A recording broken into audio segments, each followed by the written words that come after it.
हमारे भारत देश में ढेरों धार्मिक यात्राएं होती हैं, लेकिन एक यात्रा हमारे देश में 6 से 7 महीनों के लिए ही चलती है, उत्तराखंड की चार धाम यात्रा।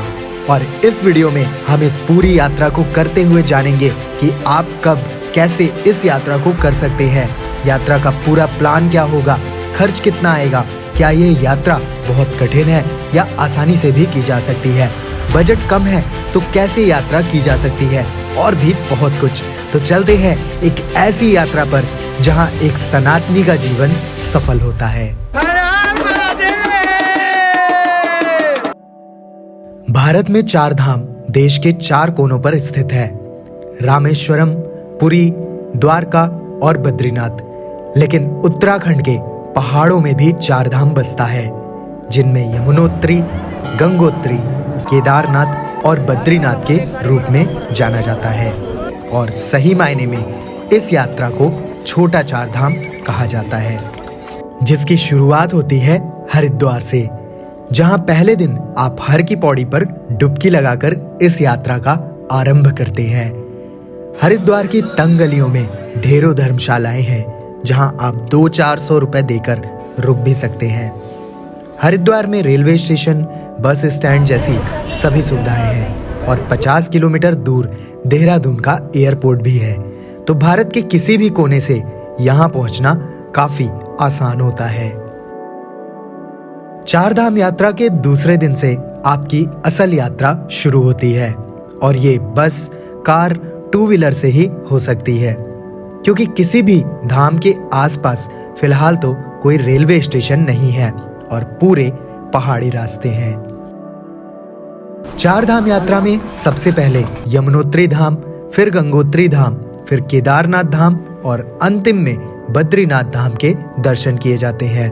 और चूंकि सभी धाम अलग अलग स्थान पर बसे हैं, तो इसके लिए एक सही प्लान होना जरूरी है, जो हम वीडियो में जैसे जैसे आगे बढ़ेंगे जान जाएंगे। आज के दिन आप हरिद्वार से मसूरी होते हुए बरकोट तक जाते हैं। बरकोट वो स्थान है जहां यमुनोत्री जाने वाले ज्यादातर यात्री रुकते हैं, क्योंकि यहीं पर यमुनोत्री धाम के पहले रुकने की सबसे अच्छी सुविधा मिलती है।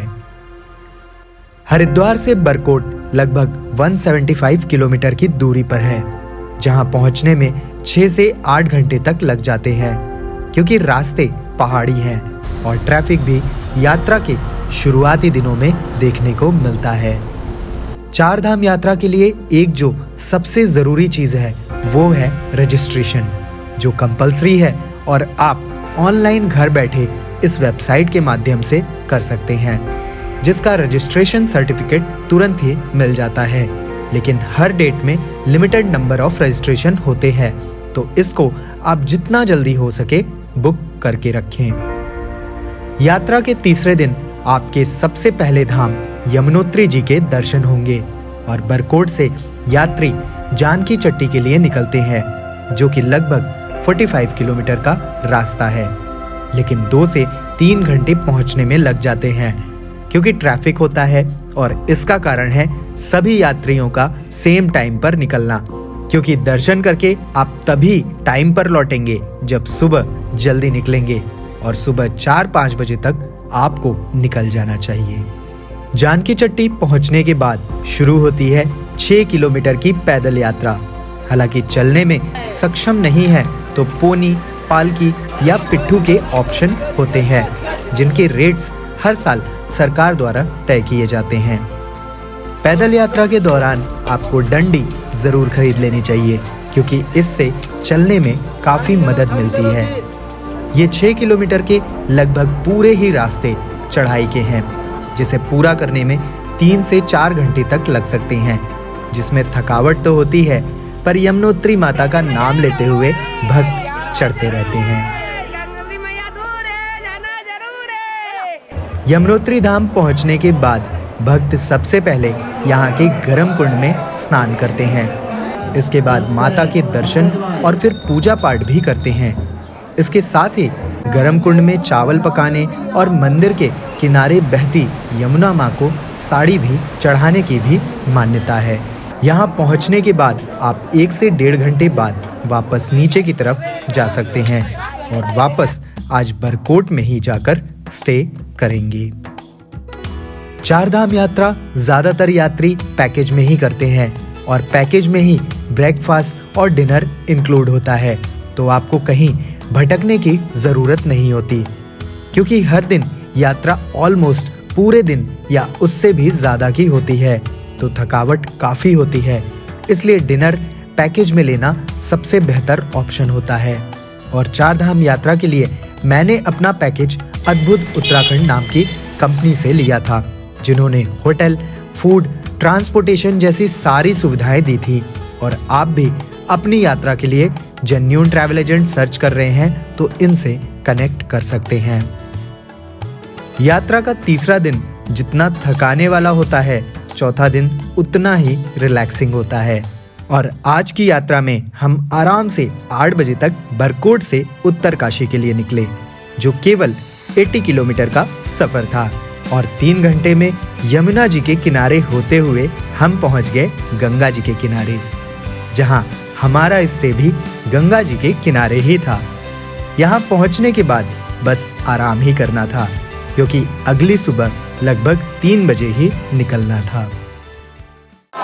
5वें दिन गंगोत्री धाम के दर्शन के लिए उत्तरकाशी से 100 किलोमीटर का सफर तय करना था।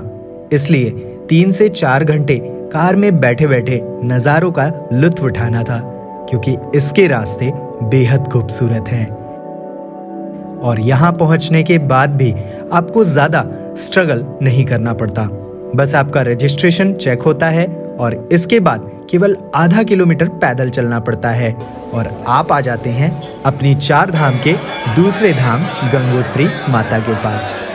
गंगोत्री धाम में मुख्य मंदिर के अलावा भी कई मंदिर हैं। यहाँ घाट भी बने हैं और भक्त इतनी ठंड में भी यहाँ स्नान भी करते हैं। रीति रिवाजों के साथ पूजा पाठ करते हैं और दर्शन करते हैं। वैसे मंदिर में पूजा पाठ वीआईपी दर्शन के लिए भी अलग से पर्ची कटती है, जिसके अलग अलग चार्जेस हैं। दर्शन के बाद यहाँ के छोटे बड़े ढाबों में बैठ के आप भोजन कर सकते हैं और वापस उत्तरकाशी के लिए निकल सकते हैं। चारधाम यात्रा के दौरान आपको एक बात का ध्यान रखना चाहिए कि आपको यात्रा सुबह जल्दी से जल्दी शुरू कर देनी चाहिए, क्योंकि पहाड़ों पर 12 बजे के बाद मौसम खराब होने लगता है। इसलिए सुबह जल्दी निकलें, 12 बजे के पहले दर्शन पूजा पाठ करके वापसी कर लें। इससे आपको काफ़ी हद तक ट्रैफिक से भी बचने में मदद मिलेगी और आपको पर्याप्त मात्रा में आराम भी मिल जाएगा और अगली सुबह के लिए आप समय पर तैयार रहेंगे। चारधाम यात्रा का 6वां दिन, जहां से इस यात्रा का आपका असली स्ट्रगल स्टार्ट होता है, क्योंकि अब यहां से केदारनाथ धाम की यात्रा की शुरुआत हो जाती है। और आज आपको सुबह 6 बजे तक निकलना होगा और लगभग 230 किलोमीटर दूर सोनप्रयाग, गुप्तकाशी, फाटा, सीतापुर या इन लोकेशंस के आसपास जहां भी होटल है वहां पहुंचना होगा। ये सभी लोकेशंस 10 से 15 किलोमीटर के रेडियस में है, पर सोनप्रयाग में रुकना सबसे अच्छा ऑप्शन होता है। पर यहाँ होटल मिलना थोड़ा मुश्किल भी होता है। लेकिन उत्तरकाशी से यहाँ तक पहुँचने में आपको पूरे दिन लगेंगे, क्योंकि सफ़र लंबा होगा और ट्रैफिक भी मिलेगा। हालांकि बहुत से भक्त हेलीकॉप्टर से भी इसके आगे की यात्रा करते हैं, तो उनके लिए प्लान अलग होगा, जो हम आगे जानेंगे। यहाँ पहुँचने के बाद अगला दिन यानी 7वां दिन इस यात्रा का सबसे कठिन दिन होगा, क्योंकि आज लगभग रात 2-3 बजे ही आपको होटल से निकलना होगा और सोनप्रयाग पहुँच के शेयरिंग सुमो के लिए लाइन में लगना होगा, जो लगभग 50 रुपए एक पर्सन के लेकर आपको गौरीकुंड तक पहुंचा देंगे। इस पूरी यात्रा में केदारनाथ धाम में सबसे ज़्यादा भीड़ होती है, इसलिए समय का विशेष ध्यान दें। सुबह 5-6 बजे गौरीकुंड पहुंचने के बाद आप चाहें तो यहाँ के गर्म कुंड में स्नान भी कर सकते हैं और इसके बाद यहाँ से लगभग 16 किलोमीटर दूर केदारनाथ धाम के लिए अपनी पैदल यात्रा की शुरुआत कर सकते हैं। हालांकि पोनी, पिट्ठू, पालकी के ऑप्शन भी आपको शुरुआत में ही मिल जाते हैं, तो अगर चलने में तकलीफ हो या सक्षम ना हो तो इनका इस्तेमाल कर सकते हैं, जिसके चार्जेस दूरी और वेट के हिसाब से अलग अलग होते हैं। केदारनाथ धाम की इस 16 किलोमीटर की यात्रा में पहला पड़ाव आता है 4 किलोमीटर दूर जंगल चट्टी। इसके बाद 2 से 2.5 किलोमीटर दूर रामबाड़ा और असल खड़ी चढ़ाई यहीं से शुरू होती है, जो अगले 8 से 9 किलोमीटर की रहती है, जिसमें छोटी लिंचोली और बड़ी लिंचोली होते हुए आप पहुंचते हैं पोनी ड्रॉप पॉइंट पर। और इसके बाद आप पोनी से भी हैं तो लगभग 2 किलोमीटर पैदल ही चलना पड़ता है। हालांकि इसके बाद रास्ते प्लेन ही हैं। यहाँ पहुँचते ही आपको दर्शन की लाइन में लग जाना चाहिए। अम्ब्रेला, गर्म कपड़े, रेनकोट कैरी करना चाहिए, क्योंकि मौसम यहाँ पल पल बदलता है और आपको खुले आसमान के नीचे काफी देर तक खड़ा भी रहना पड़ सकता है और ठंड भी काफी होती है। यात्रा के शुरुआती दिनों में भीड़ की वजह से दर्शन में 2 से 3 घंटे से लेकर 5 से 6 घंटे भी लग सकते हैं। दर्शन के बाद आप यहीं पर स्टे भी करेंगे, पर यहाँ एक बात ध्यान देना चाहिए कि यहाँ रहने के लिए बहुत बेसिक रूम्स या टेंट्स ही हैं, जिनको एडवांस में बुक करके रखना हाईली रिकमेंडेड है, क्योंकि यहाँ पहुँच के कुछ मिलना आसान नहीं होता और जो मिलता है वहाँ रहना फैमिली वालों के लिए बहुत कठिन होता है। इसलिए अगर आप केदारनाथ या 4 धाम की यात्रा का प्लान फैमिली के साथ कर रहे हैं तो पैकेज ही लेकर जाएं, क्योंकि यहाँ वेदर के अलावा होटल्स मिलने के भी चैलेंजेस होते हैं। यात्री कई बार ऑनलाइन होटल बुक करके जाते हैं, पर होटल वाले दूसरे यात्रियों से ज्यादा पैसे लेकर आपकी बुकिंग भी कैंसिल कर देते हैं और ऑन स्पॉट या तो कुछ नहीं मिलता या एक्सट्रीम पैसे चार्ज करते हैं। तो ऐसी सिचुएशन से बचने के लिए पैकेज लें, और वो भी एडवांस में, ताकि आपके पास अच्छे होटल्स के ऑप्शन हो। पैकेज के लिए रिलायबल ट्रैवल एजेंट सर्च कर रहे हैं तो अद्भुत उत्तराखंड 4 धाम यात्रा के लिए लीडिंग ट्रैवल एजेंसी है, जिनके साथ मैंने खुद 2 बार यात्रा की है। इसके अलावा GMVN के शेयरिंग टेंट्स भी केदारनाथ धाम में होते हैं, लेकिन इसकी बुकिंग भी एडवांस में करके रखें, क्योंकि इसकी अवेलेबिलिटी मिलना काफी मुश्किल होती है। यहाँ 800 से 1000 रुपए में शेयरिंग टेंट्स तो 4 से 5000 या उससे ज्यादा में भी कॉटेजेस मिलते हैं, जो आप GMVN की वेबसाइट पर चेक कर सकते हैं। टेंट्स में टॉयलेट्स की सुविधा बाहर अलग से होती है, जबकि कॉटेजेस में प्राइवेट होती है। 8वें दिन सुबह 5 बजे तक आप केदारनाथ धाम से वापस नीचे की तरफ उतरेंगे और 12-1 बजे तक गौरीकुंड तो 3-4 बजे तक गुप्तकाशी, फाटा, सीतापुर या इसके आसपास जहां भी आपका होटल है वहां तक पहुंच सकते हैं। 9वें दिन आप बद्रीनाथ धाम के लिए जाएंगे, जो लगभग 220 किलोमीटर का सफर है और पहुंचने में 7 से 8 घंटे यानी पूरा दिन ही लगेगा। हालांकि शाम 5-6 बजे तक आप पहुंच के और फ्रेशन अप होकर आज ही बद्रीनाथ जी के दर्शन के लिए भी चले जाएं, क्योंकि रात को दर्शन के लिए भीड़ कम होती है। बद्रीनाथ धाम की खास बात यह है कि यहाँ भी गंगोत्री धाम की तरह आपको आधा से 1 किलोमीटर ही पैदल चलना पड़ता है, क्योंकि ये रोड से वेल कनेक्टेड है।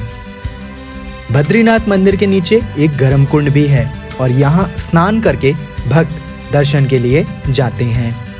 10वें दिन आप यहाँ से माना विलेज के टूर के लिए जा सकते हैं और रिटर्न में रुद्रप्रयाग या इसके आसपास रुक सकते हैं, क्योंकि सेम डे पहुँचना काफी हेक्टिक होता है और लास्ट डे यानी कि 11वें दिन आप वापस हरिद्वार के लिए निकल सकते हैं। कुल मिलाकर इस पूरी यात्रा के लिए आप अपने पास 13 से 14 दिन रखें, क्योंकि घर से यहाँ आने और वापस पहुँचने के 1-2 दिन आपको और लगते हैं। लेकिन अगर आप पूरी 4 धाम यात्रा हेलीकॉप्टर से ही करना चाहते हैं तो इसका भी ऑप्शन है, जिसमें पहले दिन आपको देहरादून पहुंचना होता है, दूसरे दिन देहरादून से यमुनोत्री धाम, तीसरे दिन गंगोत्री धाम, चौथे दिन केदारनाथ धाम, 5वें दिन बद्रीनाथ धाम और 6वें दिन रिटर्न हो जाता है। यानी 6 दिनों में ही आपकी यात्रा हो जाएगी। इसकी प्राइस की जानकारी हम वीडियो में आगे जानेंगे। अगर आपने केदारनाथ धाम के लिए हेलीकॉप्टर बुक करके रखा है तो आपको होटल हेलीकॉप्टर जहां से फ्लाई करेगा उसके आसपास ही बुक करना चाहिए और हेलीपैड फाटा, सरसी और नारायण कोटी में है, जिनकी प्राइसेस रूट के अकॉर्डिंग इस प्रकार से हैं और इसकी बुकिंग आप heliyatra.irctc.co.in से कर सकते हैं। पूरी आइटनरी पर एक नज़र डालें तो डे 1 में हरिद्वार में स्टे करेंगे, डे 2 में हरिद्वार टू बरकोट जाएंगे, डे 3 बरकोट टू यमुनोत्री और वापस बरकोट में स्टे करेंगे, डे 4 बरकोट टू उत्तरकाशी जाएंगे, डे 5 उत्तरकाशी टू गंगोत्री और वापस उत्तरकाशी में स्टे करेंगे, डे 6 उत्तरकाशी टू सोनप्रयाग, गुप्तकाशी, फाटा या सीतापुर जहां पर भी आपका स्टे है वहां रुकेंगे, डे 7 में सोनप्रयाग टू गौरीकुंड और फिर गौरीकुंड से केदारनाथ धाम की ट्रैक, डे 8 में केदारनाथ धाम से वापस गौरीकुंड होते हुए सोनप्रयाग, गुप्तकाशी, फाटा या सीतापुर में रुकेंगे, डे 9 में बद्रीनाथ धाम जाएंगे, डे 10 में बद्रीनाथ से रुद्रप्रयाग या बीच में जहां भी होटल हो वहां स्टे करेंगे, डे 11 में वापस हरिद्वार जाएंगे। आइटनरी के अकॉर्डिंग हेलीकॉप्टर के केस में 7वें दिन अपने टाइम स्लॉट के अकॉर्डिंग आपको हेलीपैड पर पहुंचना होगा और हेलीकॉप्टर में बैठने के 15 से 20 मिनट बाद ही आप केदारनाथ धाम पहुंच जाते हैं। रिटर्न बुकिंग सेम डे है तो आपका पूरा एक दिन बचेगा, लेकिन धाम में रुकते हैं तो सेम आइटनरी फॉलो करनी होगी। इस पूरी यात्रा में आप 2 night Barkot, 2 night Uttarkashi, 2 night Guptkashi, Phata, Sitapur या सोनप्रयाग, 1 नाइट केदारनाथ जी, 1 नाइट बद्रीनाथ धाम और 1 नाइट रुद्रप्रयाग या श्रीनगर में रुकेंगे। होटल इस यात्रा में केदारनाथ धाम छोड़ दें तो नॉर्मल से लेकर डिलक्स और लग्जरी तक मिल जाते हैं। अगर आप खुद की कार से इस यात्रा को करना चाहते हैं तो ये रिस्की होगा, क्योंकि रास्ते पहाड़ी हैं और ट्रैफिक में बहुत लो मार्जिन में गाड़ियां निकालना होता है। तो बेहतर है कि लोकल टैक्सी से ही इस यात्रा को करें, क्योंकि इन रोड्स पर लोकल ड्राइवर्स को ड्राइविंग का अच्छा एक्सपीरियंस होता है। यात्रा के दौरान कुछ जरूरी चीजें हैं जो आप इस लिस्ट में देख सकते हैं, जिनको आप अपने साथ जरूर कैरी करें। बहुत से लोगों को यमुनोत्री और केदारनाथ धाम में ऑक्सीजन की प्रॉब्लम हो सकती है, तो इसके लिए यहाँ पर मेडिकल कैंप्स में ऑक्सीजन सिलेंडर्स भी अवेलेबल होते हैं। चारों धाम अगर हेलीकॉप्टर से करना चाहते हैं तो इसके लिए अपने पास आपको 2.5 से 3 लाख रुपए तक का पर पर्सन का बजट रखना होगा, जिसमें हेलीकॉप्टर के साथ होटल्स और मील्स इंक्लूड होते हैं। यात्रा के दौरान आपको ज्यादातर सुबह जल्दी उठना होगा, इसलिए रात को 8 से 9 बजे तक सो जाएं और कार या बस जर्नी के दौरान भी थोड़ी नींद लेते रहें। यात्रा के दौरान कैश ही कैरी करें। वैसे तो हर जगह यूपीआई की सुविधा है, लेकिन कई जगहों पर नेटवर्क ना होने पर कैश ही काम आता है। पूरी यात्रा में हर जगह नेटवर्क मिलता है, हालांकि कई जगहों पर नेट स्लो मिल सकता है, स्पेशली केदारनाथ धाम में, लेकिन पहाड़ों में मौसम कभी भी बदल सकता है, तो इन केसेस में नेटवर्क प्रॉब्लम फेस करनी पड़ सकती है। चार धाम यात्रा लगभग अप्रैल एंड से लेकर अक्टूबर या नवंबर तक चलती है, लेकिन बेस्ट टाइम मई जून होता है, जब मौसम सबसे अच्छा होता है, लेकिन भीड़ बहुत होती है। जुलाई से मिड सितंबर बारिश होती है तो लैंडस्लाइड्स होते हैं, पर भीड़ कम रहती है और इस टाइम सभी चीजें सस्ती पड़ती हैं। मिड सितंबर से नवंबर में यात्रा के एंड तक भी अच्छा टाइम माना जाता है और इस टाइम भीड़ एवरेज ही रहती है और प्राइस भी, तो इस टाइम को भी आप चूज कर सकते हैं। चार धाम का मैं कार से कस्टमाइज बजट भी बताऊंगा, स्कूटी रेंटल का भी और पैकेज का भी, जिससे आप अपने चॉइस के अकॉर्डिंग प्लानिंग कर सकते हैं। अगर आप यात्रा खुद से करना चाहते हैं तो एवरेज 2000 रुपए पर डे होटल पर 2 एडल्ट्स का खर्च आएगा, यानी टोटल 9 रातों का 18,000 और 1 पर्सन पर 9,000। मील्स का 600 रुपए पर डे के हिसाब से 10 दिन का 6,000 रुपए, और ट्रांसपोर्टेशन के लिए कार बुक करते हैं तो 4 से 6,000 रुपए पर डे के सीजन के अकॉर्डिंग 4 सीटर कार के लग सकते हैं, यानी 10 दिन के मिनिमम 40,000 भी लगते हैं, तो 1 पर्सन पर 20,000 खर्च आएगा। मतलब कस्टमाइज ट्रिप में 1 पर्सन के 35,000 तक खर्च हो जाएंगे। लेकिन पैकेज बुक करते हैं और कार में 4 पर्सन बैठते हैं तो 23,500 रुपए पर पर्सन में ही आपकी ट्रिप हो जाएगी। जबकि 2 लोग बैठते हैं तो 36,000 रुपए पर पर्सन लगेगा और टेम्पो ट्रैवलर से यही ट्रिप करते हैं तो पर पर्सन के 21,000 रुपए ही लगते हैं। पैकेज में इस प्राइस में स्टैंडर्ड होटल मिलते हैं, पर 4 धाम यात्रा के लिए पैकेज ही लोग लेना पसंद करते हैं क्योंकि होटल की अलग अलग जगह बुकिंग की टेंशन नहीं लेनी पड़ती, होटल की कैंसिलेशन का डर भी नहीं रहता और पूरी प्लान ट्रिप रहती है। और मोस्ट इम्पोर्टेंट, ग्रुप के साथ भी ट्रैवल करते हैं तो पैकेज काफी सस्ता पड़ता है जो कस्टमाइज में पॉसिबल नहीं हो पाता। स्पेशली फैमिली के केस में पैकेज ही आपकी प्रेफरेंस होनी चाहिए। मैंने अपनी ट्रिप में डिलक्स पैकेज लिया था जिसका प्राइस 52,000 रुपीज एक पर्सन का पड़ा था। मैंने एक बार 4 धाम यात्रा स्कूटी से भी करी थी और बहुत से सोलो या बजट ट्रैवलर्स भी स्कूटी से करना चाहते हैं तो आपको एडवांस में होटल बुक करके रखना होगा, जिस पर 9,000 रुपए होटल का खर्च आएगा, मील्स का 6,000 रुपए और स्कूटी हायर का 1,100 रुपए पर डे, तो 10 दिन का 11,000 रुपए। और 2 लोग स्कूटी पर जा रहे हैं तो 5,500 रुपए और फ्यूल का टोटल 3,000, यानी एक पर्सन पर 1,500 रुपए, यानी ओवरऑल एक पर्सन पर 22,000 रुपए तक का खर्च आएगा। हो सकता है कि नॉर्मल होटल लेकर आप 3 से 4,000 रुपए तक बचा भी लें, लेकिन स्कूटी राइड में काफी रिस्क होता है क्योंकि पहाड़ों से पत्थर भी गिरते रहते हैं जो सेफ नहीं होता। साथ ही बारिश और कुछ जगहों पर ठंड से भी प्रॉब्लम होती है, पर इसके साथ ही आप ट्रैफिक से भी बचते हैं। तो अल्टीमेटली ये आपकी चॉइस है, पर पैसे बहुत सेव नहीं होते। पर अगर आपकी खुद की बाइक है या स्कूटी है तो बचत हो सकती है, लेकिन एक्टिवा या नॉर्मल बाइक से ना जाएं। मैंने यहाँ बर्गमैन ली थी क्योंकि पहाड़ों पर रास्ते खराब भी मिलते हैं और डेली ड्राइव भी बहुत लॉन्ग रहती है, तो 2 व्हीलर मेंटेन्ड और अच्छी होनी चाहिए। चारों धाम की मैंने अलग अलग वीडियो बना रखी है, इसलिए ज्यादा जानकारी के लिए आप हर एक धाम की वीडियो डिस्क्रिप्शन बॉक्स में दिए हुए लिंक पर जाकर देख सकते हैं। अल्टीमेटली 4 धाम यात्रा के लिए लगभग 25,000 का मिनिमम बजट रखना पड़ेगा और 10 से 12 दिन, लेकिन नेचर ने साथ दिया तो यात्रा बहुत कठिन भी नहीं होती और भगवान का नाम लेते हुए आप आसानी से यात्रा कर सकते हैं। तो ऐसे ही वीडियोस के लिए चैनल को सब्सक्राइब और वीडियो को लाइक और शेयर करना ना भूलें।